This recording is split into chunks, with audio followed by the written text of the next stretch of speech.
everyone, I hope your ears are still intact from that intro, and how about today we talk about some extremely not only dangerous, but illegal lasers found on common sites like Amazon. Let's get into it. A couple things I noticed about when unboxing the laser. We have 4 lithium-ion batteries, kind of sketchy in my opinion. We got the actual laser itself, pretty well built. The entire thing is made of an aluminum heatsink, so it's pretty well dissipating the heat. See what this laser looks like. Gotta get your safety glasses. Always make sure safety first, guys.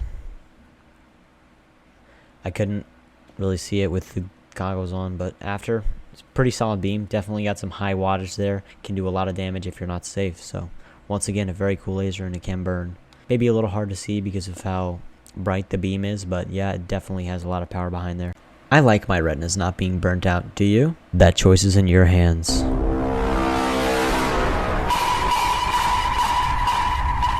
There are multiple different instances where the company has acclaimed different wattages. Even the nanometers are off. On the sticker, it claims 5,000 milliwatts. On both of the pages, it's 1.6 watts to 2 watts. After relooking at the sticker, I realized it says 50,000 milliwatts, which is 50 watts, which is... I'm not sure how in the world they managed to print such utter garbage and irrelevant information in such a sticker for a laser like this. Right here, you'll see class 3 lasers, which is marked as, even if it could have been a 2 watt or a 5 watt, still would have been way past that class 4, not class 3. Don't know how they got this one mixed up. By unscrewing the lens of the laser, I can make the laser beam a lot wider, but have a smaller focal point, meaning it can have a lot more concentrated energy. With this said, the power of the laser will be much greater with the focal point concentrated, meaning it will be hotter and do a lot more damage against any object. Let's try cutting some electrical tape to see how the different focal points can change the burning and time of the burning for the material. Even though the laser beam is not concentrated, it still has enough energy to cut through the electrical tape like butter. Now by unscrewing the lens of this laser, I can concentrate the focal point as in the image above, and as you'll see, the tape burns faster, but not by much because the laser is already pretty concentrated and powerful. Now with the beam concentrated, I just have to point the focal point at the piece of tape while cutting it, making it cut faster. While not cut faster by much, the focal point is still much more concentrated than the laser by itself. The goggles themselves are made of some sort of cheap Chinese plastic that bends very, very easily.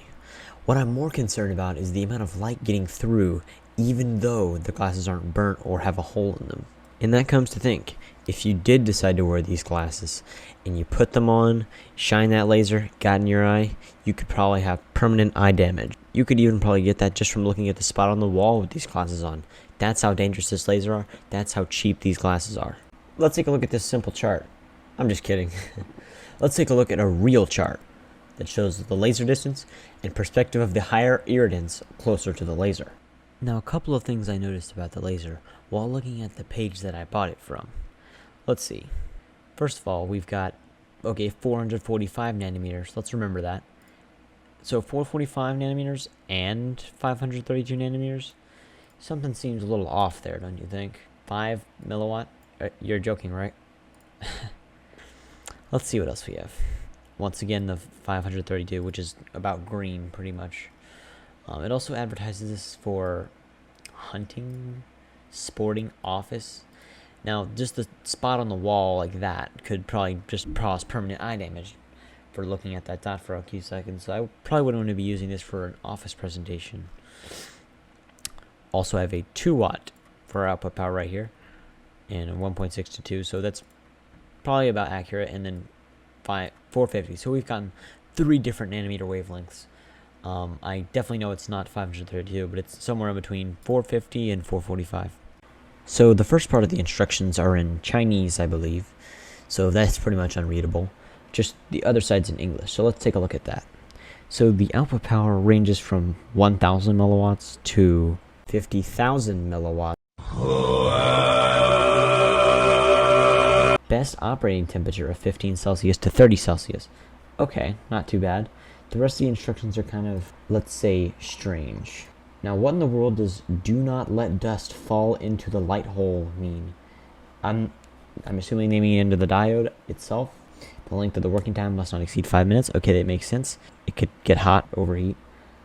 The other stuff doesn't really make sense. So, minors are prohibited from use. Okay, kind of. You also sold this to a minor. While yes, I am a minor, I still observe proper laser safety and I make sure everything is completely safe when operating the laser. I make sure to stay 100% safe, so don't worry. Also notice the class of the laser was Class 3A. Well, that's completely inaccurate. I believe I talked about this earlier, and it's not near that. Now notice what happens when I leave the laser on shining across the room. Now I notice that the laser diode must be in some sort of rectangular shape.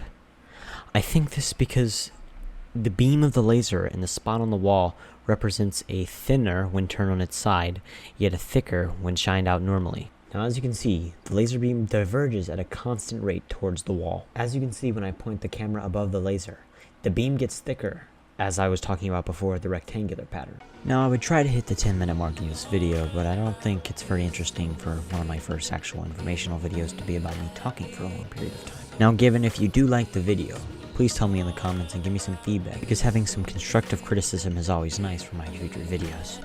Maybe. I really enjoyed making this video and doing a review on this powerful laser off Amazon. Thank you guys for watching again, and I'll see you guys in the next video.